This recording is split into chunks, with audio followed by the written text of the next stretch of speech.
आज सुखजिंदर सिंह रंधावा अगर खड़ा है तो राजेश पायलट की बदौलत यहां खड़ा है। अगर पंजाब में आतंकवाद खत्म किया तो राजेश पायलट ने किया। जब वो मोदी पूछता है कि कांग्रेस ने 70 साल में क्या किया, मैं उनसे पूछता हूं, आप तो पैदा ही 1947 के बाद हुई आपकी बीजेपी। उनको क्या पता कि देश की आजादी कैसे मिली। देश की आजादी को बरकरार किसने रखा? वो रखा गांधी।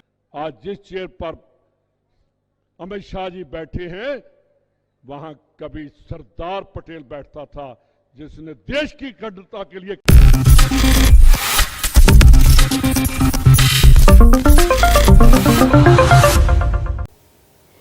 कांग्रेस नेता राहुल गांधी से लेकर महासचिव प्रियंका गांधी वाड्रा, कांग्रेस के राष्ट्रीय अध्यक्ष मल्लिकार्जुन खड़गे, तो वहीं राजस्थान के मुख्यमंत्री अशोक गहलोत और पूर्व डिप्टी सीएम सचिन पायलट इन दिनों चुनावी प्रचार में काफी ज्यादा व्यस्त हैं। जहां एक तरफ 17 नवंबर के दिन मध्य प्रदेश में मतदान हुए, तो वहीं अब मध्य प्रदेश के बाद राजस्थान में चुनावी हुंकार ये नेता भरते हुए नजर आ रहे हैं। दरअसल सचिन पायलट और अशोक गहलोत का नाम भी यहां पर इसलिए लिया गया क्योंकि सचिन पायलट भी स्टार प्रचारक के तौर पर मध्य प्रदेश पहुंचे और ऐसे में देखा गया कि यहां पर भी सचिन पायलट ने चुनावी वादे किए। अब देखना होगा 3 दिसंबर को कि मध्य प्रदेश में सत्ता में आखिरकार कौन सी पार्टी आती है। लेकिन बात यहां पर राजस्थान की जाए तो राजस्थान में 25 नवंबर को जो मतदान होंगे, उन मतदान को ध्यान में रखते हुए कांग्रेस का हर एक दिग्गज नेता चुनावी वादे कर रहा है और केंद्र की मोदी सरकार को चुनौती दे रहा है। इस लिस्ट में नाम शामिल है कांग्रेस से प्रभारी, जो राजस्थान में प्रभारी के तौर पर नियुक्त किए गए हैं दिग्गज नेता सुखजिंदर सिंह रंधावा। उन्होंने यहां पर एक बार फिर से चेतावनी दी है मोदी सरकार को। नमस्कार, मैं प्रांशी राठौर और आप देख रहे हैं नेक्स्ट 9 न्यूज। दरअसल आपको बता दें कि बीते कुछ दिनों से राहुल गांधी राजस्थान में हैं। राजस्थान के विधानसभा चुनाव को ध्यान में रखते हुए वह मॉनिटरिंग कर रहे हैं और देखा जाए तो अलग अलग विधानसभा क्षेत्रों का दौरा भी कर रहे हैं। आज राहुल गांधी का दौरा काफी खास रहा। बूंदी पहुंचे तो वहीं दौसा भी पहुंचे, लेकिन जब वह दौसा पहुंचे तो दौसा में उन्होंने खुलकर अपनी बात तो रखी, लेकिन राहुल गांधी से पहले सुखजिंदर सिंह रंधावा मंच पर पहुंचे और उन्होंने पीएम मोदी को बड़ी चुनौती दी। यहां पर उन्होंने भी चुनावी वादे किए। इससे पहले भी वह कई बार अपनी बात रख चुके हैं और राजस्थान में कांग्रेस की जीत का दावा कर चुके हैं। मालूम हो कि सुखजिंदर सिंह रंधावा को कांग्रेस खेमे में राजस्थान में प्रभारी के तौर पर इस वजह से भी नियुक्त किया गया था कि वह पूरी की पूरी कमांड संभालते हुए नजर आएंगे और दूसरी ही तरफ सचिन पायलट अशोक गहलोत के बीच के मतभेद को भी कम करेंगे।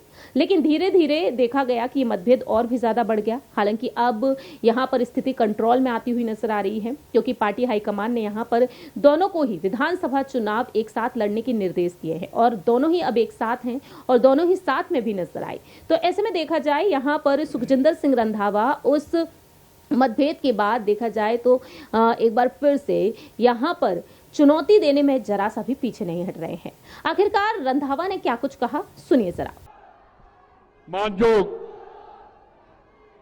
राहुल जी और मेरे सभी दौसा के बहनों भाइयों, मैंने बोलना नहीं था, पर ये धरती श्री राजेश पायलट जी की है, जो मेरे पिताजी के बहुत मित्र थे।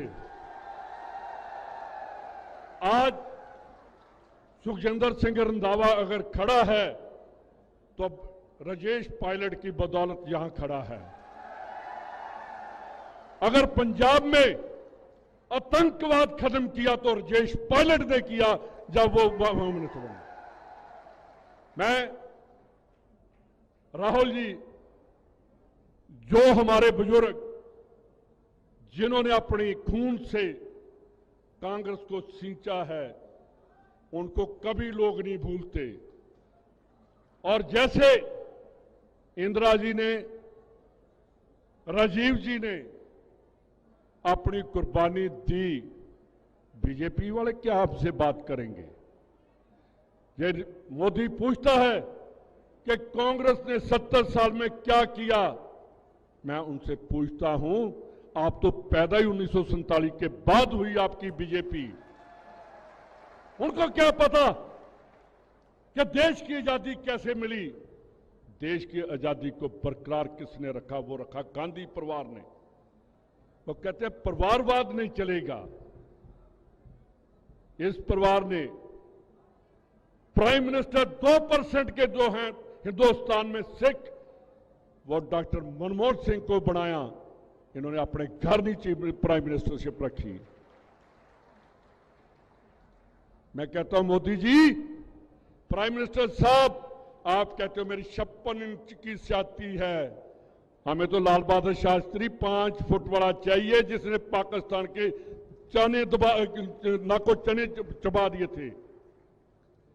हमें इंदिरा गांधी चाहिए जिसने पाकिस्तान के 2 टुकड़े कर दिए, उसके बाद पाकिस्तान खड़ा नहीं हो सका।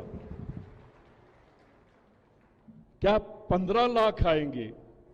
ये जुमलेबाजों का देश है। हमें चाहिए सरदार पटेल जिसने हिंदुस्तान को इकट्ठा कर दिया।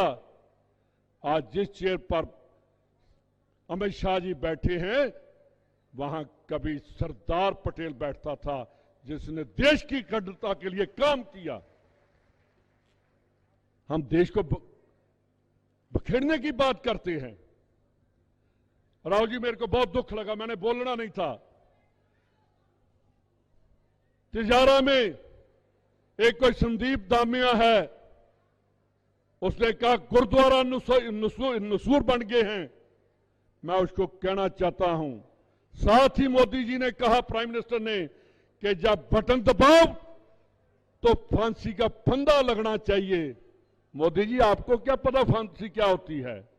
फांसी का पता है पंजाबियों को, जिन्होंने 80% फांसी के फंदे लेकर देश को आजाद किया। मोदी इन बीजेपी वालों ने नहीं किया। मैं दोबारा अपने बुजुर्ग राजेश पायलट जी, जो राजीव जी के बहुत ही परम मित्र थे और मेरे पिताजी के भी दोनों परम मित्र थे, तो आज उनकी ये कर्म भूमि है। मैं आपसे एक वादा लेने आया हूं और राहुल जी सामने आप एक वादा करोगे।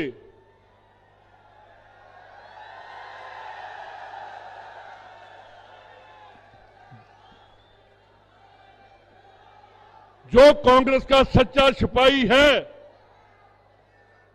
जो पायलट साहब के साथ था और है, वो कांग्रेस को वोट डालेगा। बहुत बहुत धन्यवाद। जय हिंद।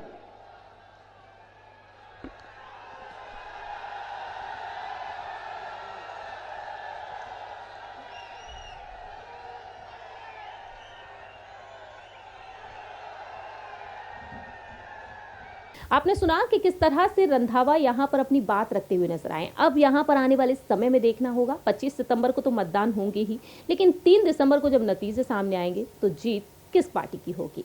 लेकिन आप क्या चाहते हैं, कमेंट सेक्शन में आप अपनी बात रख सकते हैं। तब तक के लिए आप देखते रहिए नेक्स्ट 9 न्यूज।